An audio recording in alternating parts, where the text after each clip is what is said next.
Okay, thank you. Nelia, please, can you put the slide up?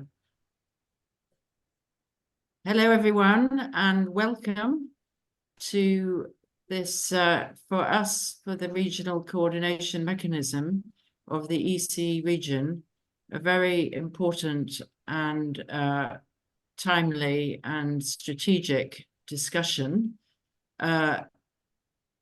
on the protection of civilians in our region, with a focus on government's responsibility and civil society efforts as part of the official program of the UNECE Regional Sustainable Development Forum as a side event. And just as a quick introduction, our RSEM, it's a self-organized space bringing together representatives of a very diverse set of constituencies, 16 in all, 21 in all, sorry, and regions, the sub-regions. So we're very excited to have such a distinguished panel. And Nelly, if you show the next slide, then we will see who we're going to talk to. So I am a governing body member of the RSEM, as is Nelia, who will moderate the second panel. The first panel with our keynote speaker is to be moderated by Vapu Taipale, distinguished peace campaigner and former Minister of Health of Finland. Next slide, please, Nelia. And our panelists, after Richard is to speak, will consist of people working with communities under stress, James from Save the Children, Chris McIver of Help Age International, Julia from the European Disability Forum, and Nina Potarski, who isn't Chris as well, but Nina, who will, she has come to talk to us about her work with women and peace in the region. I think that's it for my slides, is it? Do I have any more slides? No. So I'm going to hand over now to Vapu, who will introduce Richard and take us into the next session.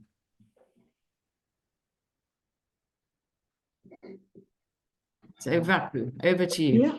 Hello all. I thought there would be a small video.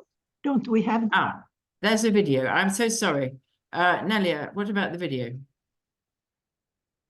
Just a second.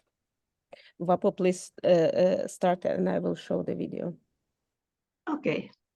So, really good afternoon for everyone, and I'll try to introduce the topic shortly today. I'm speaking from Finland. There is lots of snow here, and I'm in the Officer Valley. This is the Finnish Union for Senior Services. So I'm speaking from the very center of our Finnish civil society and the world of NGOs. And let me also welcome all the speakers and participants. We're today speaking about civilian people in conflict situations. And this means really that we are speaking of people, of infants, children, women, and older people. And we are speaking of people with disabilities, poor, marginalized people, people who do not have their voice heard in society's ongoing crises and warlike situations, and people who are not heard even in so-called normal life, normal political situations. And our UNECE region is today engulfed in armed conflicts, and the situation is worst for decades. The problems are here today, and there are hundreds of thousands, even millions of people who have been compelled to leave their homes, their work, their earning opportunities. And there are refugees, displaced people. And of course, there is desperation and sorrow and grieving. So what will be the impact on conflicts on these civilians and on whole of our region? Who will improve the situation and how? And this is the discussion of the topic today. And today we will have to discuss the role of governments, different aid agencies, the role of international experts, but more important, I think, if you let me, and those actors is the role of the civil society and NGOs, which means all of us. Because civil society is the basic element of every society and every functioning country. Civil society brings along all kinds of non-governmental organizations. Our civil societies, our NGOs, they are creating, they're producing social capital. And without social capital, countries and regions will become deprived of their trust. Trust is the core concept of social capital. And the trust should be in politics, in governments, in neighborhood, in friends, in justice. And civil society is capable of fostering peace, even in most difficult circumstances. So we have to create hope and peace. And peace is not only the absence of war, because peace is an opportunity for human life, and peace means everyday life with friendship and trust. And even within UNECE, the space for NGOs and civil society has been growing tighter and tighter. Many governments are squeezing the opportunities of civil society, like ours here in Finland even. And now we have to ask what will existing international legal instruments, frameworks and conventions, and what are the gaps to be addressed. Nelia, is your video now ready? Or should we move over? I think video is not going to work. So shall we move straight into? Okay, then I'll give the floor to Richard Blewett. And Richard is a very experienced person who have quite a career. I have known him from when he was chief executive of HelpAge International, but he has been prominent in Red Cross and now holding the position of executive director international at British Red Cross. Richard, if you would like to tell more about yourself, so please feel free. But now it's your turn, please. Great. Thank you very much, Fabio. I'm very pleased to be here. So I don't know if we can put the slides on. I got just 3 slides that I'll talk to. I'll speak for less than 10 minutes. And then I'm very interested in listening to the intersectionality discussion that the panel will lay out around protection. So if we go to the next slide, please. Okay, so the Red Cross, Red Crescent movement and protection. I mean, at the heart of the Red Cross history and Red Crescent history is the notion of protection. What does it relate to? Some of the elements. The first is obviously international humanitarian law, which is the rules of war that should be upheld in all conflicts. And of course, we know that that's not often the case. Hospitals should be protected, civilians should be protected, prisoners of war should be supported, etc., etc. So international humanitarian law matters. It matters that it gets put into national legislation in countries around the world, that it becomes part of the discussion in the civic space, so that you have a readiness as and when a conflict afflicts your country to basically bring the norms of international humanitarian law into practice. The second point I wanted to make is obviously the duty bearers bear responsibility. If it's an international armed conflict, it's state actors. But as we know in many places, in Myanmar, there's 1,000 non-state actors. In many countries around the world, and including in Europe, it's not states that are at war, but it's certainly in the context of Ukraine, it is an interstate conflict. And the duty bearers bear responsibility for protecting civilians and being held to account, whether they're doing that or not. And then the third thing I wanted to say is, my own experience of protection as an idea in the humanitarian sphere is how difficult it is to mainstream it and to have it right at the heart. And even in the International Committee of the Red Cross, they've just launched their new strategy.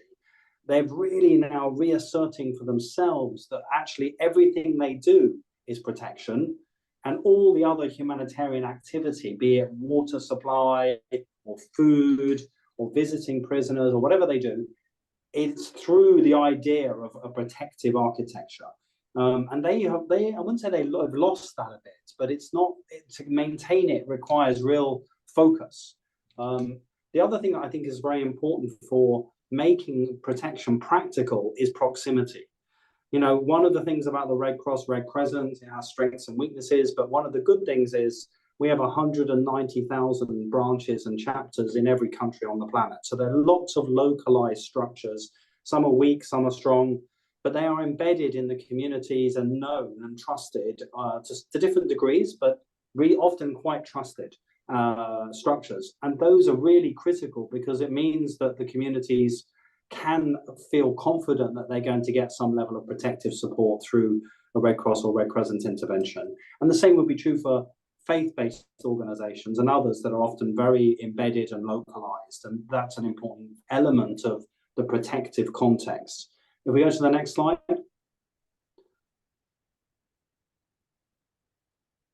Okay, so this is just the Interagency Standing Committee protection definition, just to make sure we're all on the same page. All activities aimed at obtaining full respect for the rights of individuals in accordance with the letter, and then actually most importantly also the spirit of relevant laws. International human rights law, if that applies, international humanitarian law, if that applies, and of course international refugee law. Okay, next slide. So, what does it look like from my angle over the last couple of years, looking in the context of Ukraine?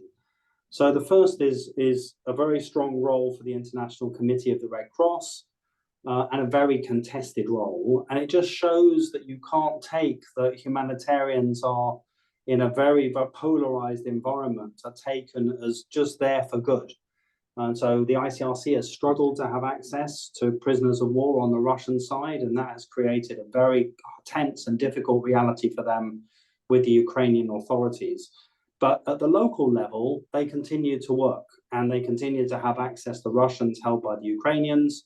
They continue to have access to parts of the Donbass, which is obviously a very, very threatened area, being shelled and very uncertain and very difficult to reach.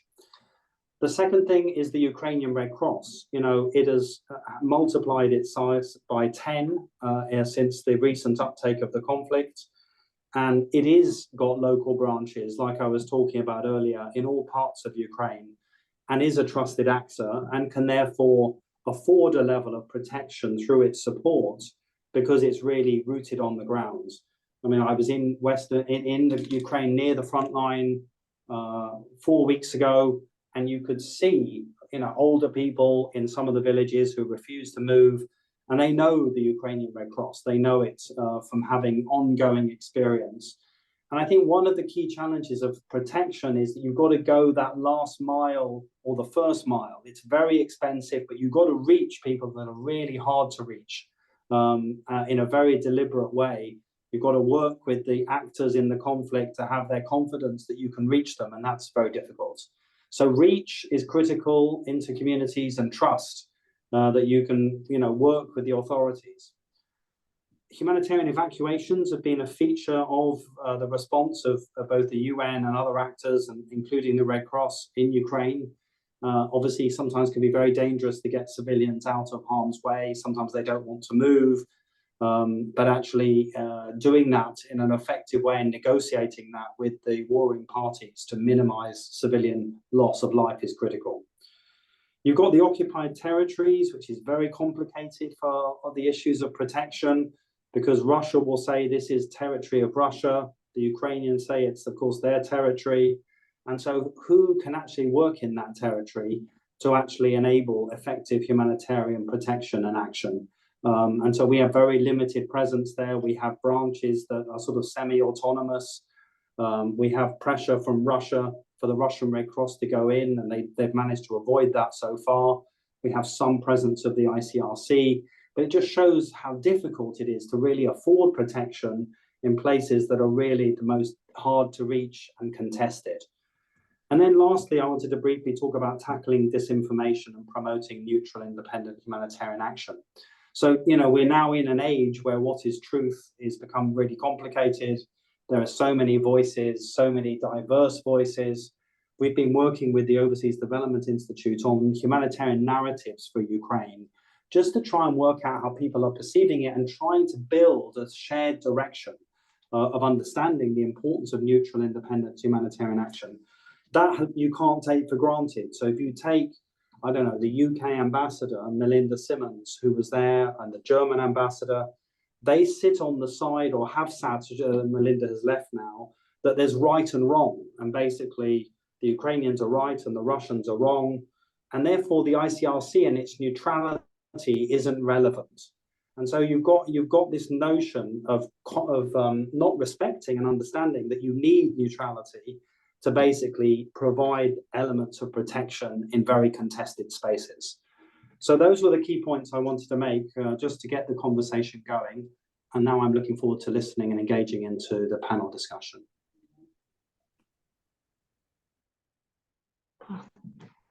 Thank you so much, Richard. That was very important and moving to listen to you. I'm sure that there will be some questions. I do not see any hands. This neutrality, this must be something very challenging.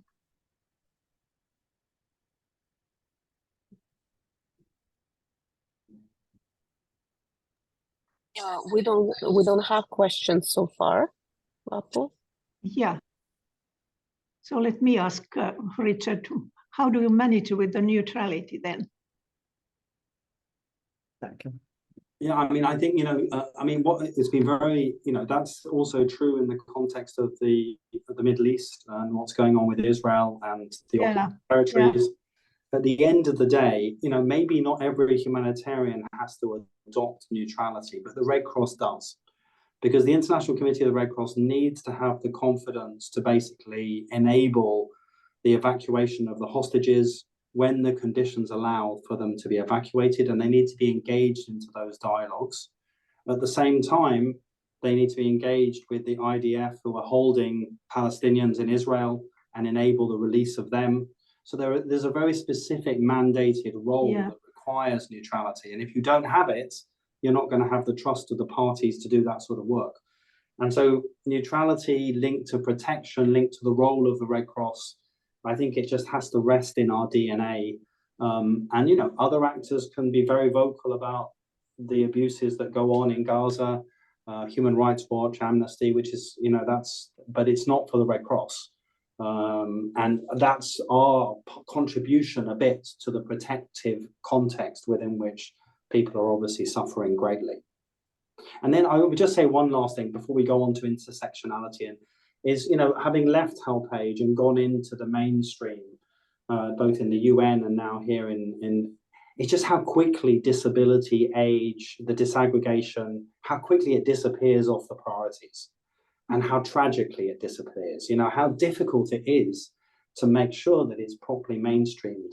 It's not to say, I think ICRC has a very good notion that old people tend to stay behind in crises, and you've got to provide the right types of medicine and support for them. And there are certain things that have become part of the normal response.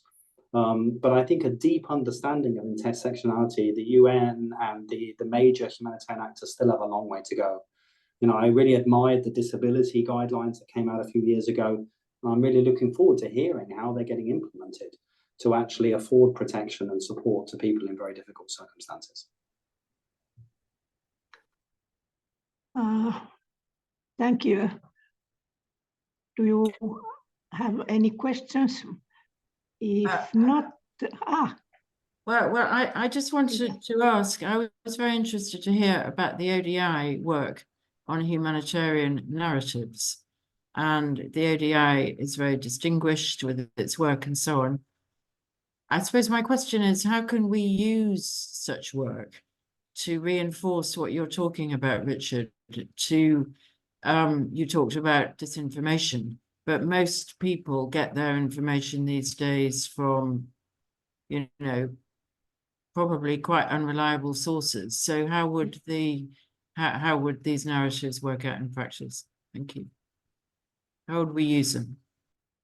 I mean, that's a great question. To be honest, I don't really have an answer. I mean, we've used those narratives with member states, and the research sort of gives a more sort of, it gives an ability for member states to absorb what actually are the narratives and where is the tension points and what are the issues. But actually taking it into civic space, or I actually don't know enough about how the research is progressing. But I think that, or I guess the point I'm making is the commissioning of thoughtful work, research work. We're doing other work on the role of local actors as protective actors, because often it's as if the international actors provide the protection, and that's not true. It's often that it might be a local faith organization, it might be a local Red Cross or Red Crescent branch. You know, these local actors are very important in a protective architecture, but their voice. So yeah, we're commissioning research in Myanmar and a number of countries to look at the role of national actors as protective agents next to the role of international actors. Of course, recognizing the international actors also play their role. So thank you. I think we still have some minutes. May I still ask you about the localization? How can you work with in numerous local organizations there in the field? Is it easy or difficult? So, I mean, the Red Cross only works with the Red Cross. So I think one of the things is we work with the national societies on the ground, and that can both create an opportunity and a constraint. Sometimes the national societies face lots of challenges, but, you know, we're there as part of a cooperation architecture for the long term and enabling national societies to work in conflict zones over the long term. So it's very interesting. We've just commissioned a piece of work on Ukraine, actually, that's looked at their own journey of transforming themselves in the last decade. And we've done that for Afghanistan, for Yemen, for Honduras, to bring revelation of what does it take to support a local actor over the long term to continuously improve and maintain their neutrality and maintain their relationships with the state, but also maintain their independence. You know, what does it take? And it takes a lot. But actually, there's some good news stories. All of those societies have been able to still be relevant in most of the geography where they operate, in very contested environments. And so I think it's just about long-term commitment. The Red Cross is not good at providing core costs, nor is the UN to local actors. I mean, we need to transform. You know, the grand bargain has not really been brought into action sufficiently to really enable the local actors. Women's peace activists, they're still in the margins rather than at the center. And it's like how we shift the power is really what the agenda is about. And that is about, you know, confronting our colonial past, taking an anti-racist agenda seriously, and changing the power dynamics, which I know HelpAge is doing. And certainly here in the Red Cross, we're working hard at, but we have a long way to go. Even though we were born local, some of our practices don't really show how we operate like that. Thank you very much. That has been most interesting to hear. And thank you for your big impact here. But now I'll give the floor to Nelia. Thank you. Nelia, you can take. Yeah, thank you very much. And yeah, I will continue with moderation, but now I finally believe that I settled the thing with the video, and I just want to play it before we start with the next conversation. I hope it's okay for you. Yeah, I think you will all see what it is. Excellencies, around the world, violence is increasing and conflict-related human rights violations are spreading. International human rights and humanitarian law are clear. All parties must distinguish between civilians and combatants at all times. Attacks on civilians or protected infrastructure, including schools and hospitals, are prohibited. Indiscriminate attacks are prohibited. Attacks where the likelihood of civilian death is disproportionate to the probable military advantage are prohibited. Forced displacement is prohibited. The taking and holding of hostages is prohibited. The use of civilian human shields is prohibited. Collective punishment is prohibited. The use of sexual violence as a weapon of war is prohibited. And violations by one party do not absolve the other from compliance. We cannot, we must not become numb to appalling and repeated violations of international humanitarian and human rights law. All allegations of serious violations and abuses demand urgent investigation and accountability. And we are determined to take such action in relation to allegations against our own staff. Excellencies, the Geneva Conventions, which require the protection of civilians and the humane treatment of people in enemy hands, were not the result of an outbreak of global goodwill. These treaties were agreed because they protect everyone. Around the world, warring parties claim exemptions, asserting that certain people or situations are uniquely dangerous. But flouting international law only feeds insecurity and results in more bloodshed. Human rights conventions and humanitarian law are based on cold, hard reality. They recognize that terrorizing civilians and depriving them of food, water, and health care is a recipe for endless anger, alienation, extremism, and conflict. Today's warmongers cannot erase the clear lesson of the past. Protecting human rights protects us all. Yeah, this is, I think, really important message from Secretary General, which actually provide us also additional, I don't know, inspiration for the conversation that we want to continue right now. Just that understand that not only us, ECRSM, civil society activists, demanding this. This is humanitarian law, and here we today to discuss this. And I'm really honored to invite our next panel with the colleagues from different organizations who work with different marginalized groups to discuss three main questions. What are unique vulnerabilities do marginalized groups have right now in the UNECE region, in different conflicts that are happening right now in the region, which approaches and actions have proven to be successful in the region, and what actually worked, also how civil society contributed to protection of civilians. But also, we would be happy to hear any recommendations to member states, because of course, in the end, we all understand that member states and governments, of course, have probably, from my personal perspective, the highest responsibility for what is happening right now in the region. And especially also we can even reflect on the spaces where we have fragile peace, where we actually still have potential for the conflict. And I would like to invite James first to contribute to our discussion. James Denslow, head of humanitarian and conflict policy from Save the Children. James has spent more than 15 years working in the Middle East, including living in Syria and Lebanon, and he has a master's degree from King's College of London, and he is also research associate at the Foreign Policy Center and fellow at the Center of Syrian Studies, and actually much more. I will not read everything, but yes, we are really honored to hear what actually Save the Children is doing in this, and yeah, in general, your opinion. Thank you.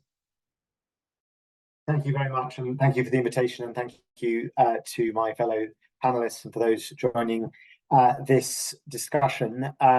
Which is a very difficult one. I think the protection of civilians in modern conflict is something that we need to continually ask ourselves whether we are doing enough, and clearly the consequences of when we don't do enough are sort of plain to see, certainly in the conflicts that dominate the media in this part of the world. But that, of course, doesn't tell the full story. And I'm always conscious again of, for all the attention on the Ukraine and Gaza conflicts, there's a sort of lack of attention on other protracted conflicts in DRC, South Sudan, and elsewhere. So I've been asked to sort of try and answer those questions that you introduced through the perspective of children who are not little adults.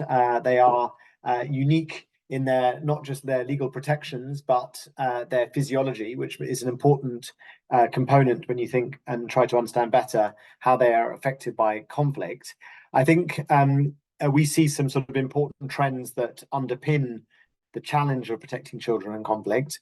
One is the complete increased urbanization of conflict as humanity moves as a majority population into cities. The second is the proliferation of non-state armed groups dominating modern conflict. And the third is the protracted nature, again, of modern conflict. And for all the recent conflicts, Sudan and Gaza in particular, there are the anniversaries of conflicts that have gone on for many, many years, or revert from sort of hot to frozen conflicts, but are never fully resolved, and what that means for children. And I think the numbers at their sort of biggest sense are pretty terrifying. We worked with the Peace Research Institute in Oslo. We've worked with them for a number of years to assess the number of children who are living in conflict-affected countries. And the latest data that they produced showed that around about 468 million children, that's 1 in 6 children globally, are living in the world, living in parts of the world affected by conflict. And that goes back to the point that Richard made about how protection is this sort of overarching circle that all other aspects of a response fit into. And so that number, obviously, the trends between children who are in conflict-affected areas and their vulnerability towards child rights abuses or grave violations is far higher. And so I think sort of seeing that as the scale of the problem, but of course, then the sort of conflict by conflict each has its unique dynamics and specific harms that we see children suffering. And I think what I would really look to leave colleagues with a message today is around the theory and potential reality of the Children Armed Conflict agenda. So we've spoken already about IHL, which I think we should all stress is very much the start, not the end of how to protect children in conflict. But the Children Armed Conflict agenda, which is over a quarter of a century old and is widely regarded as one of the more successful UN thematic agendas, has a very simple sort of logic to it. That initially it's identified the 6 worst grave violations that can happen to children in conflict. So the killing and maiming of children, the abduction of children, the recruitment of children, denial of aid to children, attacks on schools and on hospitals, and sexual violence against children. So these are considered, these aren't the only things, obviously, that can happen to children that are terrible for them during a conflict, but these are the 6 worst grave violations. And the logic is that the reporting of these grave violations, which is something that, again, civil society is involved within, although much of it is led by UN agencies, then triggers a process by which the annual report of the Secretary General of the UN, who we've just heard from, publishes this annual report that looks at the state of the world when it comes to children armed conflict, and goes through, fairly forensically in a verified manner, what that looks like through the prism of these grave violations, country by country, context by context. But critically, at the end, includes an appendix that lists parties to the conflict in 2 separate lists, which was a fairly modern development, who are committing grave violations against children and are considered listed parties. The A list that are sort of committing grave violations with no real understanding or desire to protect children, and a B list that are entities, states and non-state armed groups, the vast majority non-state armed groups across both lists, who are taking steps to better protect children in conflict. And the logic is that once this listing has taken place, an action plan should be agreed between the Office of the Special Representative of the Secretary General for Children Armed Conflict and these parties to get them delisted. And these are the steps they will take that will ultimately see those grave violations that have been reported either dramatically reduce or ideally cease entirely. And of course, at that point, then those parties are no longer listed, and thus children are protected. That is the sort of logic. But the challenge is the fact that that logic, that theory, is then processed through the geopolitics of our age, which is true of much of IHL, I would argue, which is that it's inconsistent application in the sense that not all states that should be listed are being listed. States that are being listed are not agreeing action plans, and there's not enough transparency around the action plans to really understand what steps are being taken and whether they are truly reducing the numbers of grave violations. I think the agenda originally was very much formed around the notion of post-conflict demobilization of children associated with armed forces and armed groups, or child soldiers, as sometimes they're known, but has subsequently taken on a far wider mandate around issues that are more contentious, and I think we're seeing those very much today. I think there's one distinct kind of a theme to moving children away from the areas of intense conflict, which goes back to that challenge of urban conflict.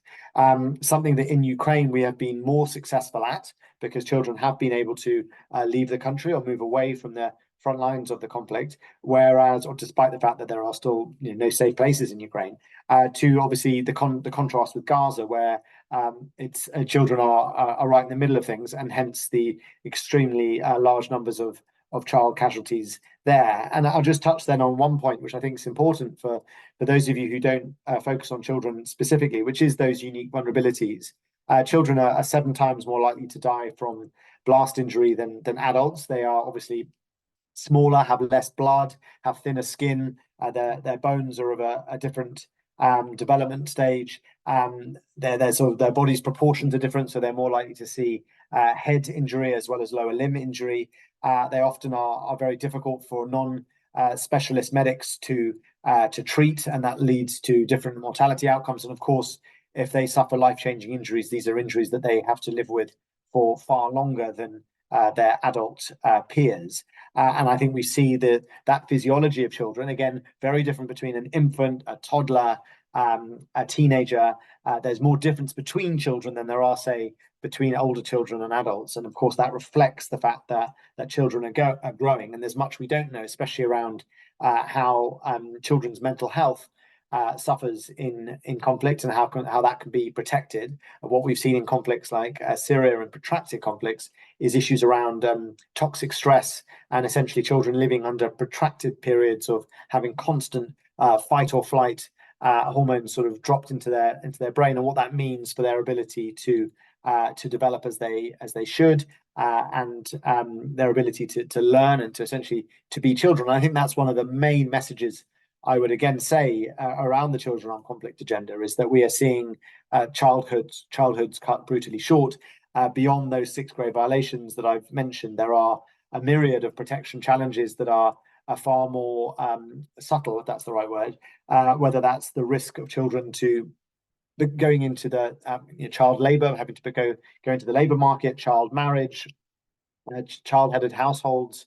Again, all of these things have a similar story, essentially about an end of childhood for these children who are unable to access education in the way they should, as well as other basic child rights. And of course, again, each of these conflicts has its different unique balance of what grave violations are being seen and what steps are being taken to address them. And there are the toolkit beyond the IHL components that have been talked about. The toolkit is larger than ever, which is a positive, and in particular around political declarations such as the Safe Schools Declaration, the Declaration on the protection of civilians in urban warfare. There is, again, constituencies and coalitions of the willing that are championing a far heightened approach and awareness of child protection issues in conflict and the steps that are taken to address them. So I want to leave colleagues with a little bit more positive endpoints there, and I'll pass back to the moderator. Thank you very much for this, James. And I think it's really important that you mentioned mental health. I think such things are really often left behind, that nobody actually pay attention, because when you are in a hot conflict, you of course pay attention more to injuries. But indeed, I think it's a huge challenge, and this is also what we hear in actually from Ukrainian colleagues, like this is a big challenge also for those children who are still in Ukraine. And I think, yeah, this is a really important issue also to pay attention to. Thank you very much.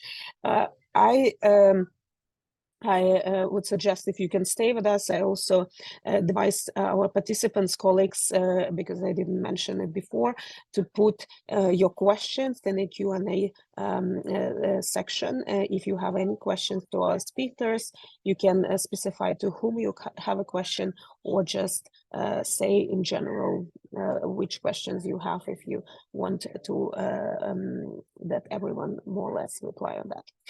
So, and in between, I would like to invite our second speaker, Julia Taversi from European Disability Forum. Julia is a humanitarian policy officer, which works on humanitarian action, disaster risks reduction, climate action within the EU, and also on human rights dialogues led by European External Action Services with countries in Eastern Europe. And Julia, I will put your slides shortly. Just give me a second. Thank you. Thank you very much, Nila, in the meantime, for the presentation. And good afternoon, everyone. I can start introducing a bit what the European Disability Forum is and what we do in terms of protection of persons with disabilities during armed and in-armed conflicts. So EDF is an independent NGO, and we advocate for disability inclusion within the EU, but as well in international cooperation and humanitarian action. And we are an organization run by persons with disabilities, and we bring together representative organizations of persons with disabilities across Europe. So from April 2022, we are not a humanitarian organization, but we've been involved in supporting our members and partners in Ukraine, so at really local level since the escalation of the war in Ukraine. And next slide, please. Yeah, so my presentation will be structured around 4 key points. As I mentioned, the situation of persons with disabilities and intersectionality as well within the Ukraine war, which are the main challenges and observed impacts for persons with disabilities. And then I will give you a few updates and information regarding the situation in Gaza and in Nagorno-Karabakh. And I will conclude with few recommendations. Please interrupt me if I'm speaking too fast. Thank you.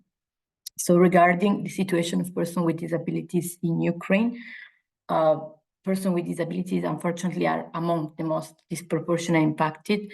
And there is a huge problem also of intersectionality. Girls, women, and children with disabilities are indeed the most left behind and impacted, especially by the response and the recovery of humanitarian crisis. We see how the Ukraine war, but as well as Gaza, the war in Gaza is damaging infrastructure, making essential services which are so crucial, such as healthcare and education, inaccessible to them.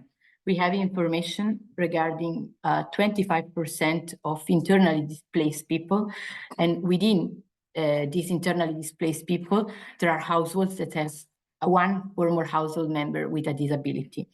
And I have received latest information regarding evacuation from Kharkiv and Donetsk Oblast of families that have children, and making sure that the evacuation would be accessible. This didn't happen. And we have information that persons with disabilities, especially children and older people with disability, were left behind. So this is a crucial point, ensuring accessibility in the evacuation process, in gathering data and understanding how effectively make sure that no one is left behind. Then as a result of the war, the number of persons with disabilities has increased. And I would like to mention the situation also of children and adults with disabilities in segregated residential institutions in Ukraine. There are several residential institutions, And many of those institutions are overcrowded, especially the ones in the western parts of Ukraine, because many persons with disability, which were among the displaced population, were put temporarily in those institutions where the condition of people is terrible. They don't have access to healthcare. Many of the professionals working on the institution have evacuated. They are left, they are isolated, and this is getting worse and worse since the escalation of the war. Next slide, please. Thank you. Among the observed challenges, like practically in terms of protection needs that we've been observing through our members and partners in Ukraine, are first of all the inaccessibility of early warning system. The inaccessibility of early warning systems means that from the first moment, people with disability, especially those that they have, for instance, hearing or visual impairments, they are not able to receive accessible information. They are not aware about what is happening, and therefore they don't know how to act. They isolated. And even if they manage to receive the information, what we have noticed is that there is absence of disability inclusive evacuation procedures, because there are no equipment. So many people with disability, they remain at home because they know that the procedure that would allow them to evacuate can undermine their situation. I'm thinking about a person in wheelchair, for example, or a person that needs assistive devices. And then another point that I would like to touch is the problem of inaccessibility of shelters that we see around Ukraine and in Gaza. For shelters, I mean bomb shelters, but I also mean modular housing that have been constructed. And the important things to mention here is that many persons with disability deliberately decide not to evacuate from their houses because they know that they will end up in inaccessible shelters. And that's a very big problem. And our partners in Ukraine have been trying to map shelters to understand why they are not accessible. And most of them, they simply are physically inaccessible. There are no ramps. The passageway are too narrow within a shelter. The toilets are not accessible. And they have developed 16 minimum requirements for states, for policymakers to ensure and to make sure that shelters can be accessible. So I would be very happy to share this information and any other information with you. And so in Ukraine right now, there is no accessibility strategy, and even there is no an evacuation plans, an evacuation procedure that targets and reach persons with disabilities. So this is something that we are trying hard to discuss with authorities and to understand how we can make sure that an evacuation procedure reaches everyone. And successively, I've mentioned before the problem of institutionalizations, and the escalation of the war in Ukraine has stopped reforms that the government was trying to put in place. Now we see that there is a bit of a development in that sense, but we really want to make sure that there will be a transition from institutional care for children and adults with disability towards independent living or community-based support and family-based support. And for sure, there is also another issue, which is intersectionality. Unfortunately, we don't have many disaggregated data. This is something that we are trying to gather. But for example, women and children with disabilities, they encounter even higher barriers, and they are exposed to many protection risks such as violence and abuse. Next slide, please. Okay, then I will jump in, giving few information regarding what is happening in Gaza. Unfortunately, we don't have the capacity to reach many organizations of persons with disability within the Gaza Strip and in that region. but we are in contact with the Arab Organization of Persons with Disabilities, and we try to send some updates in our case to the European Union and to the Directorate of the European Union dealing with humanitarian action.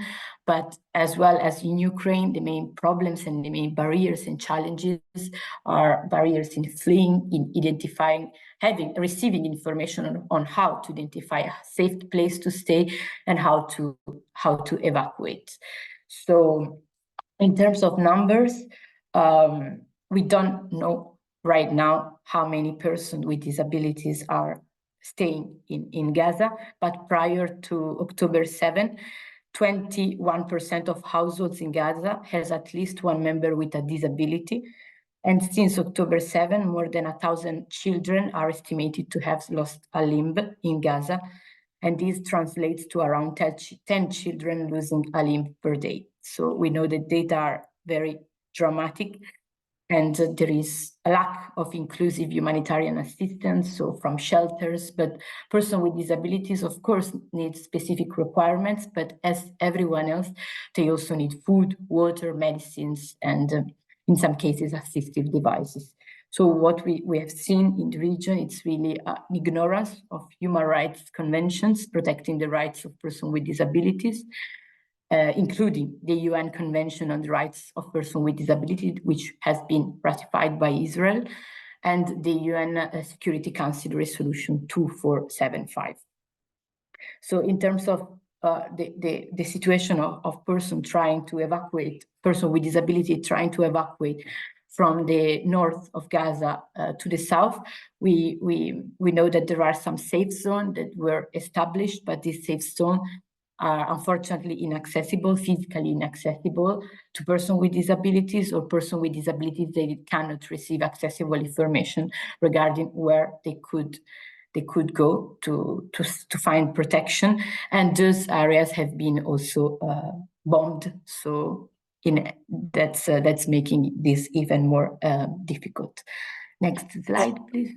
Yeah, I would like you to wrap up. Okay, Possible soon. And no problem.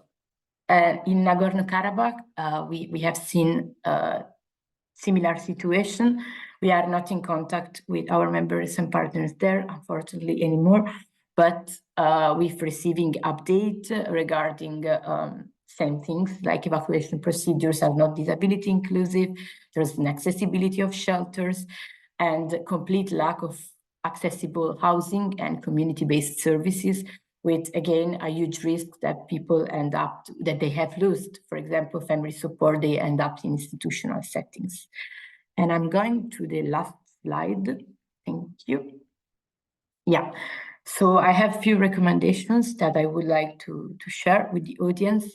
And the first thing is that we believe that ensuring meaningful participation of persons with disabilities and their organization is fundamental from the very beginning of the humanitarian cycle. So here I'm mentioning including the preparedness, the response, the recovery, and the capacity building. We have seen that if this happens, there's a higher chance that the humanitarian response is disability inclusive and it benefits everyone. It has benefits to everyone.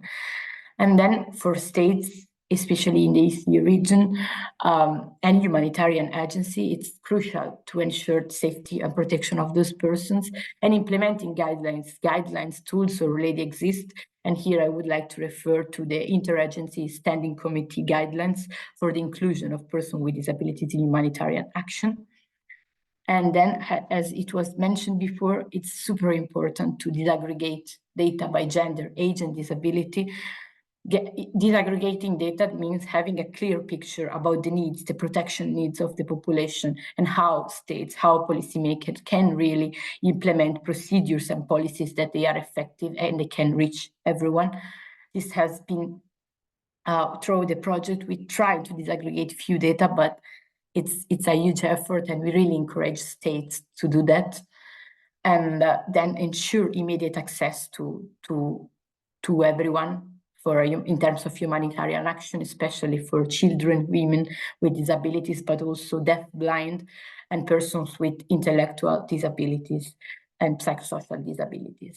And finally, we believe that it's important, even in situation of disasters, to continue to provide essential services as much as possible, such as healthcare and employment and education, inclusive education. So that's all from my side. I give you the floor, Neila. Thank you so much. Thank you very much for your contribution. Yeah, I think it's, I really appreciate that you did this distinguishing like information from one conflict to another. I think it's really important for us to see how it's different and how it's similar at the same time. And so now I actually would like to invite our next speaker, Chris. Chris McClure. Yes, here is the Chris, Regional Director for Eurasia and Middle East at HelpAge International. And Chris actually worked for 5 years as a regional representative for HelpAge International, covering Middle East and Eurasia region. But before, he had also experience working and Save the Children, which is, I think, really makes you for us a really valuable expert because, yeah, you are covering actually within your experience different different marginalized groups. So thank you very much for being with us. And Chris, yeah, the floor is yours. Good. Nelia, thank you very much. I'll help you with my name. It's McIver. No, the I sometimes looks like an L. But don't worry, you join a long list of people that pronounced my name over the last 30 years. So don't worry about it. Nelia, thank you very much for the introduction. And for Sylvia and others for inviting me to this very important discussion. I'm currently based in Amman, Jordan, as the acting Global Impact Director, but I return to my regional responsibilities in about 3 weeks' time. We're in the middle of spring here. Unlike Finland, Vapu, which you said has got snow, but we're in the middle of a very cold winter when it comes to politics and humanitarian need. And unfortunately, it doesn't look as if that winter is going to end anytime soon. So it's a very intriguing and interesting region. James, I know that you have also been here, but it's extremely troubled in terms of the area that I cover. I'd like to start, if I may, Nelia, firstly acknowledging all the contributions from Richard, Julia, and James. James, for your information, I worked for almost 30 years with Save the Children, and everything that you said about vulnerabilities, needs, fragilities, protection issues resonate and, you know, spot on, absolutely. But there is one issue that I want to pick up on, partly because it introduces me, allows me to introduce the topic, the main topic I want to speak about when I come to older people, was, I think, a significant issue that I experienced in the several countries that I worked in where we had humanitarian issues, where children constantly complained, not just about the protection issues that you cited, but their lack of consultation when humanitarian responses were planned and actioned. And I can remember, and this was echoed in other bits of research, but I can remember some research that we conducted in Sri Lanka, which was my last country posting with Save the Children, where we did a fairly major research with children in areas that had been significantly affected by floods. And it became very clear that those children, many of those children were first responders.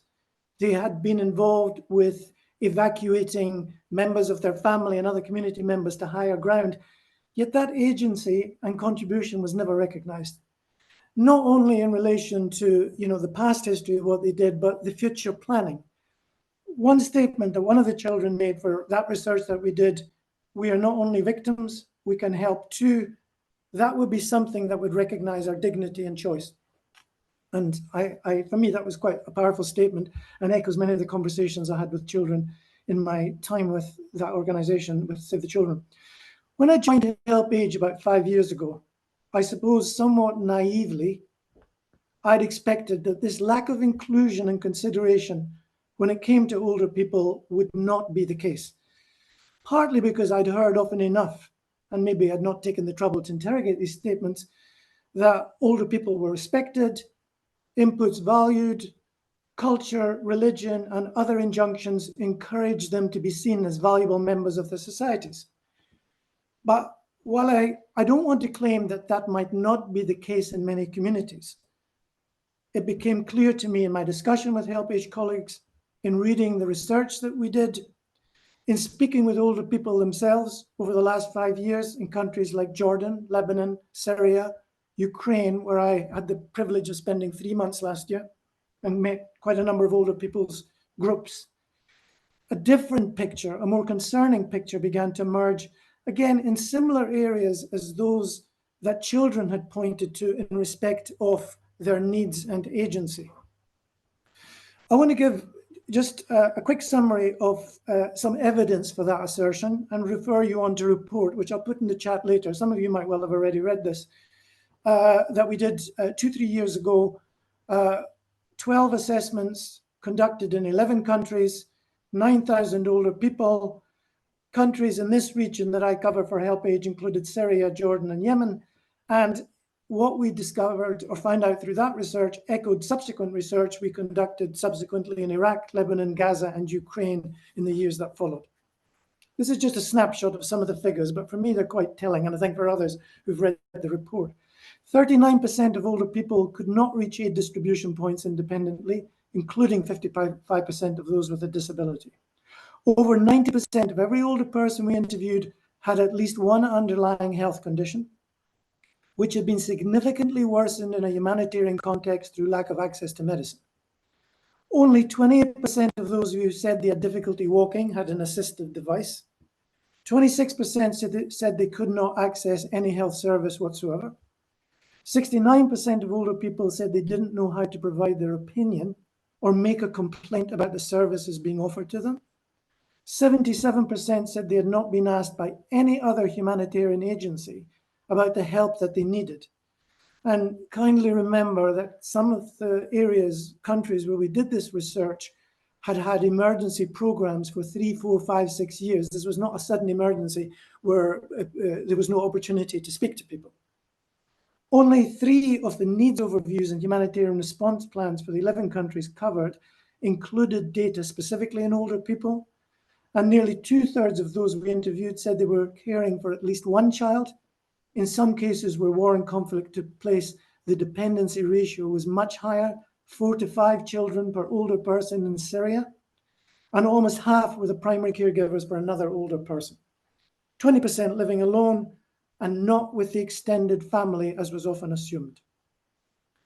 I think what this research has shown, and again was echoed in the report, was that combined with other coexisting factors of exclusion, some of which have been mentioned in the meeting already, disability, gender, poverty, ethnicity, etc., older people face a double burden of marginalization and being ignored. I'll quote from the report.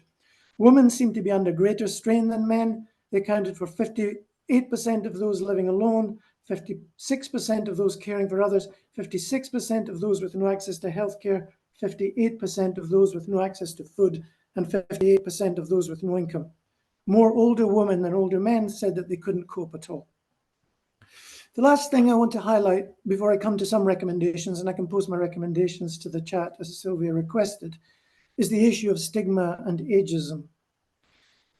It's perhaps an unfortunate tendency that when humanitarian needs are mentioned, when care and support is required, when welfare is provided, and that's our business as humanitarians, that we sometimes develop a perception of helplessness and victimhood, an assumption that the people we're assisting can do little for themselves apart from receive what we're offering them as benefactors. And consistent across the research that we've done, and echoed for me personally in many of the conversations I've had with older people, is a deep resentment among older people about being seen in this way. Yes, their needs are important and should be addressed. Yes, they require help and support, but that does not mean they have nothing to contribute, nothing to offer by way of action, knowledge, wisdom to benefit themselves and their own communities. And interestingly enough, I think that same grievance cuts across both demographic groups that I've been involved with in terms of my career, groups of older and younger people who share their frustration at not being seen as contributors to their communities and agents of change, or perhaps another way of putting it, as holders of rights rather than just recipients of charity. And a final consideration related to this issue of participation, I think this was touched on by some of the other speakers, is about mental health.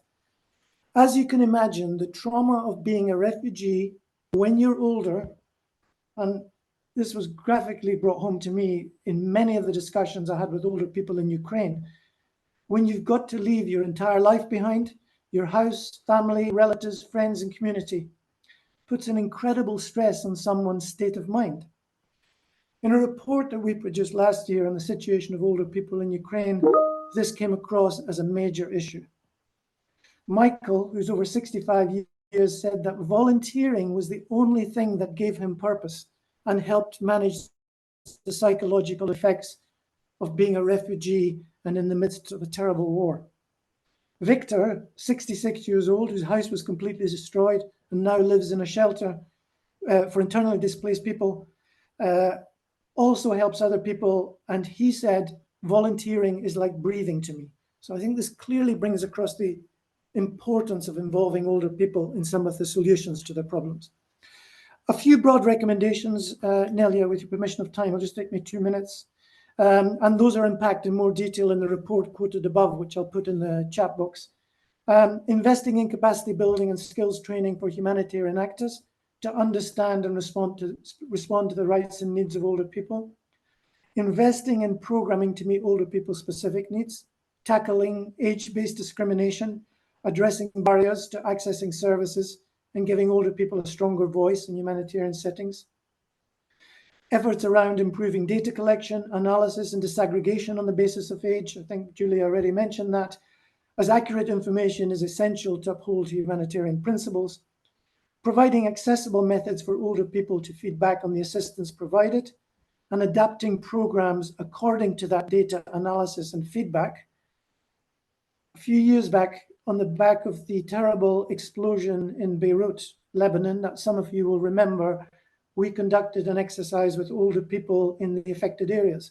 And one of the things they told us about that no agents, including ourselves, had not recognized was that older people were telling us that they were subject to pressure from so-called government representatives. They didn't work for government, offering them derisory prices for their property because they said the total value of their property was now almost zero because of the explosion. Of course, it was a falsehood and it wasn't true. But we realized, and we shared with the humanitarian community, that we needed to bring in a protection component for older people based on research and information that had not come through. And last but not least, and this is me with my 2 hats on, bringing generations together, particularly younger and older people, so that intergenerational engagement can foster better knowledge of both those demographic groups about their respective capacities, interests, and agencies. Thank you very much. Thank you. Thank you very much, Chris, and sorry for your last name. But yeah, I really actually enjoyed the data you provided because I think I personally think we really sometimes lack these numbers and because to understand actually all the vulnerabilities. So I really appreciate that you provided this information on like how many people and how what is the percentage of people affected that and that situation and so on and so forth. So thank you very much for that. And just because we are a little bit behind the schedule, I will immediately proceed with our next speaker. It's Nina Patarska. Nina, from 2013, was a director for the Center for Social and Labor Research, and since 2015, researching topics related to the conflict in Eastern Ukraine. And from 2016, Nina has acted as a national coordinator of the International Women's League for Peace and Freedom in Ukraine. So Nina, thank you very much for being with us, and the floor is yours. Thank you. Thank you so much, and thank you for everyone who is involved in their helping to Ukraine and Ukrainian citizens, and who put in the efforts to protect civilians and make their lives less difficult during this war. And I tried to put everything in a proper order, but previous panelists couple of times sent me back to my own experience, especially when we started from 2014, when in the beginning of the war, because I spent many years close to contact line and dealing with the researchers and with the in-depth interview with the people and sometimes even cross-contact line. And of course, after 2022, it's like new challenges happened with us, and of course, for me, it's like we have seen like our beautiful human rights values, and together with a humanitarian law, crushed by the reality of the war. And for me, the main idea, what I'm trying to hold on even, because it's like put the human life in the center of our interests and build our activities just around this, the idea of humanity and human being and interest of and needs of people who are in such situation like a war or a crisis or any kind of disaster. And of course, we have a list of challenges in Ukraine, and I will try to be like careful and honest in the same time. And of course, some Ukraine facing with a challenging situation during the armed conflict, and of course,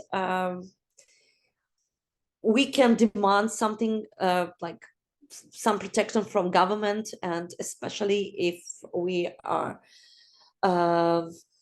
talking about not urgent reaction, but sometimes, because I'm working mainly with the women's, and this group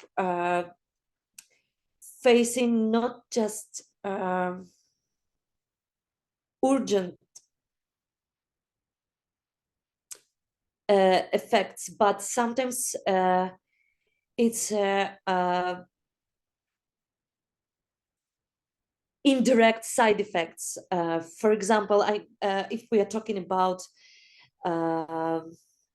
social infrastructure and how we can help, and the situation in Ukraine, it's especially in the villages when men are mobilized to the army, or they are back with their disability, and women still have to deal with their kids, with the elderly, with the other people who they care about, and there is no social infrastructure who can support these efforts and who can can support these reproductive labor or care work. And of course, it's caused many problems, and some we can face even now during some project which is we are already doing, because people are, I mean, our women in a team, they are burnout, they are not able to continue be in the same stress after 2 years. And of course, the like lack of clarity about what kind of help, especially if we are not talking about urgent humanitarian help, because now for many regions it's a question of sustainable support and how we can like organize sustainable help in a collaboration with the big donors, government, and civil society. And mainly, of course, because of the war, but this space of discussion between civil society and government, now these spaces are shrinking, and we need maybe support from the international community to pay more attention for this area too, because for Ukrainian organizations, it's important to, because they are, after 10 years of war, they are well qualified in many areas, but of course, we also can see how what amounts of the resource now is in redirected to Ukraine for different sectors and to different to support different groups, and but sometimes this help is and this so I mean we need sometimes mapping this donor community and mechanisms which we are receiving in Ukraine, because in some areas looks like we are receiving not only help but also and harm, because we need to revise our efforts and be more close to the to the current needs of people, and especially like providing like independent research of effectiveness of and application of donor strategies and policies in their programs in Ukraine, and taking into account the local experience and experience of local organizations, because sometimes they are like voiceless, even I mean on a level, on a public level inside of Ukraine, but also their voices are not visible in a international community. But as I remember, all hardest work was done by Ukrainian organizations like evacuation groups, and many times I faced with a situation when the donors or internationals, because of security protocols, they are not able to reach some areas which is under the bombing, but of course they are always using help of local organizations who are acting without any security protocols, without any insurance, and without any like helps for or guarantees to them, and sometimes the distribution of resources. I just also will ask you to wrap up if possible. Yeah, of course. In 1 minute. And the distribution of resources among the communities. It's also it was happened sometimes even before, like 2016, when people are decided to back to the contact line just because they can receive help just in this area. And I think it's also like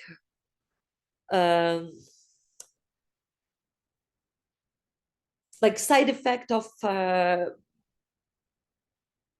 misunderstanding or lack of communication or lack of attention to current needs of certain groups who we are helping to. Thank you so much. Sorry for like lack of Thank you. structure, but yes, Yeah, it's thank you very still much, hard. Nina. Yeah, indeed, I think women are one of the most affected, and I think you are completely right about side effects. It's also sometimes a long-term burden for women, because even if the conflict is over, women are main caregivers, and if children are injured, or their husbands are injured, or aging population, like older people in the family are injured, actually women are usually those who are affected probably for the rest of their life because of that reason. So this is also a really important, I think, thing we need to consider. So we really need to complete our event soon, and I actually would probably, Sylvia, give the floor to you, because we really would like to hear probably from all speakers at least one main recommendation, what you would recommend right now to member states. Like if you can say one recommendation, like you have a chance to provide one recommendation, what would be your recommendation to that? And Sylvia, maybe you can, if you want, moderate that. It's Thanks getting very noisy much. here. Sorry. Very noisy. So yeah, I just want to say thank you so much. I mean, it's really important what you're saying. And I think I want to pick up something that Richard said, the difficulty of mainstreaming age, disability, gender, and so on when faced with these incredibly intractable conflicts. And the other thing which I've picked up is that despite the frameworks we have, including international humanitarian law, but frameworks which have been developed, tested, tried for the involvement of children, picking up on disability, on old age. I remember being involved in HelpAge with all of this way back. The same things persist, that the international agencies do not pick things up. They do not involve, they do not bring those affected into the discussions. And I want to, some key points which I'd really like us to reflect on through VAPU too, with some key recommendations. The specificity of our populations. They're not just people. They're someone with an age, with a face, a parent, someone they're caring for, a nationality. There's an issue of mental health, the importance to push back on existing discriminations, and important to protect from unscrupulous actors. So there are some things that I put down that seem to matter. Legislation matters. Guidelines do matter. Involvement of those affected in their solutions matters. The specificity matters. How local or international agencies include or don't matters. In changing, you said this, Richard, changing the power dynamics, and someone else talked about changing the culture. So we need to give some very clear recommendations, I think, if we can, to at the end of this panel, to member states. And some of you have given recommendations, some of you might not have them so clear, one or two, but I think it would be very helpful perhaps to turn over to Vapu, a very experienced peace campaigner who has a positive view of the future despite everything that we see around us. And maybe Vapu could give us some, if they're not recommendations, some clear points to think about and take away. And at the end of it, if you are able, as panelists, just to say one thing you want to recommend to member states, and we have time, I would like you to do that. So can I give the floor to Vapu? Thank you, Vapu. Thank you. So it has been most interesting and very important discussion we have had and heard. And one thing which convinced me more and more is that the civil society is one of the most important actors and partners in conflict situations. And the voice of the people should be heard better. And then maybe we could understand better accessibility needs. And it's very funny that the need for disaggregated data is coming up even in this kind of discussion, and we have to stress it. And I think that the civil society and NGOs and voluntary groups, we could build up prerequisites for peace. And peace can be created only by negotiations, by discussing with each other, understand better each other. And we know that there is a tendency to see the situation as us against the other, compelling the people to take sides. But the civil society can sort out this kind of enemy images and reveal their dangerous dichotomy. So there is hope, there is work for all of us. Thank you. Thank you, Vapu. So I'm going to go round very quickly. Richard, do you have one key recommendation, please?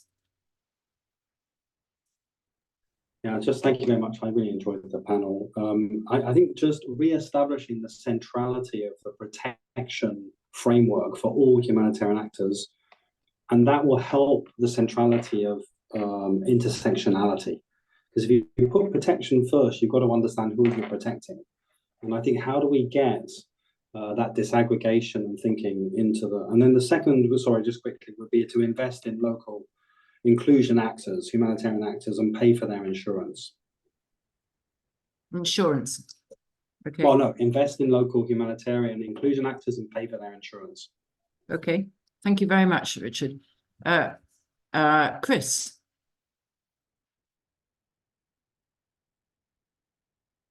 Sorry, I was unmuted. I was muted. Well, yeah, just in line with, I think, quite a major theme that's come across all of the presentations around data and voice. I would have a recommendation in this area.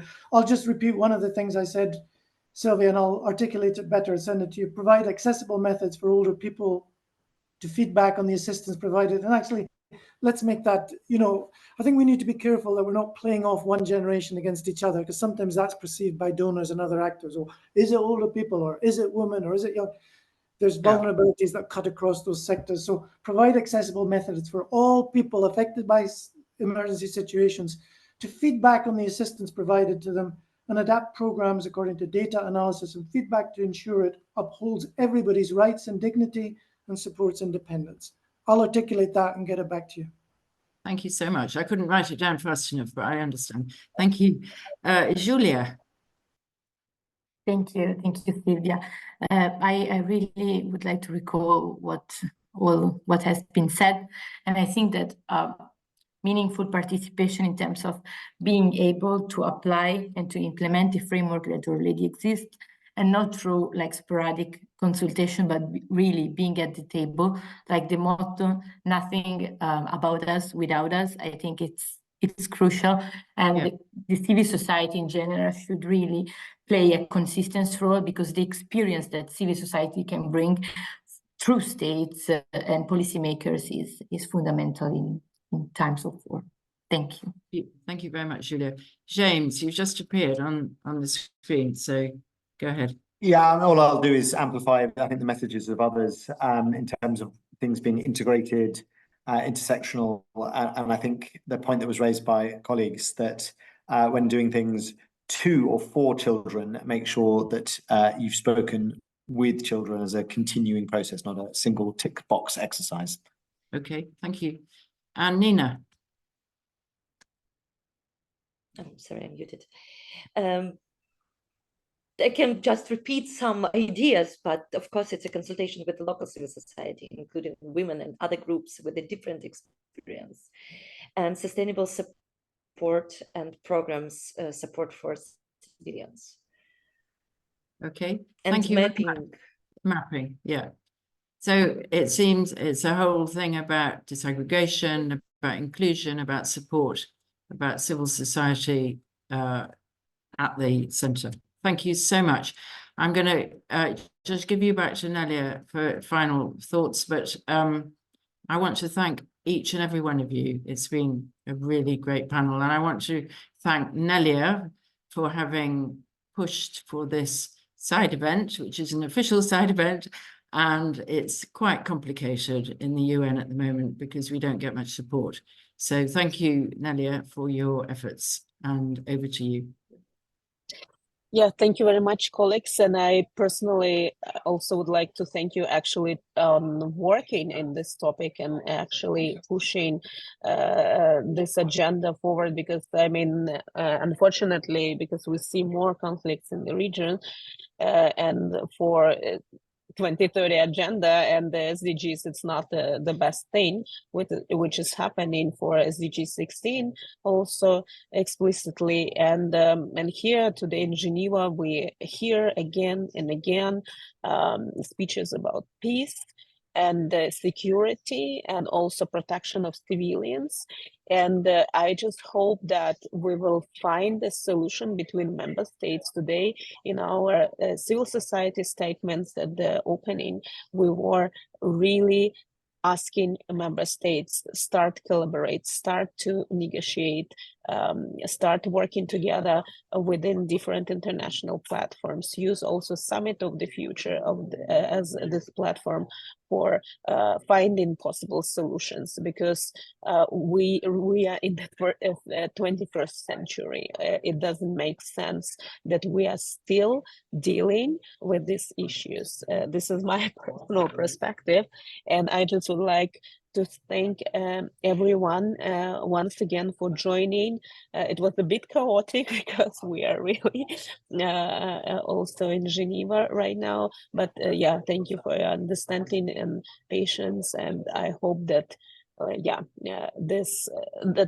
soon, I hope that soon you will not have a job.